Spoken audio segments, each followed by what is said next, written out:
अभिमानले होइन, अहंकारले होइन, प्रेमले, श्रद्धाले, भावले भगवानको शरणागतिलाई ग्रहण गरेर प्रभु जहाँ छु, जे छु, जुन अवस्थामा छु, हजुरको कृपाले छु।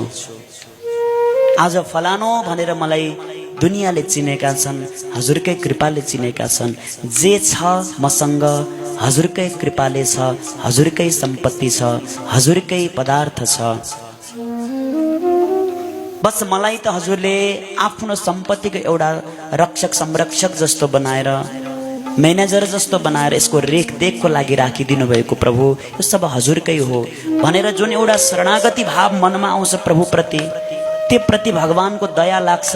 त्यो 84 लाख चक्करबाट छुटाएर फेरि भगवानले आत्मालाई परमात्मा आफूमा लीन बनाउनुहुन्छ।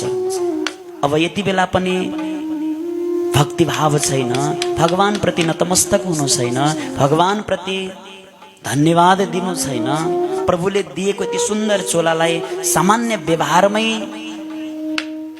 भुलाइरहेको छ भनेदेखि भगवानलाई पनि लाग्छ अरे 84 लाख चक्कर योनिहरूमा उत्तम चोला मनुष्य दिनु व्यर्थै भएछ। यसलाई दिएर भुल गरेछु मैले, पर्खी तँलाई त अब के दिन्छु र यस्तो, तँलाई किरा माकुरा नबनाइ छोड्दिन भन्ने प्रभुलाई पनि लाग्छ अरे क्या।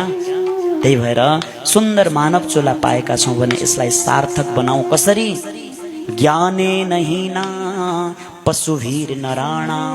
यदि ज्ञानबाट भक्तिबाट हामी हिँड्छौँ, च्युत छौँ भने हामी छन त 2 खुट्टा छ, पुच्छर छैन, तर 4 खुट्टा भएका पुच्छर भएका पशु भन्दा कुनै फरक छैनौँ अरे हामी पनि। असली मानव हामी कहलाउन सक्दैनौँ जबसम्म हामीमा भक्ति छैन, विवेक छैन, ज्ञान छैन भनेदेखि। भक्तवत्सल भगवान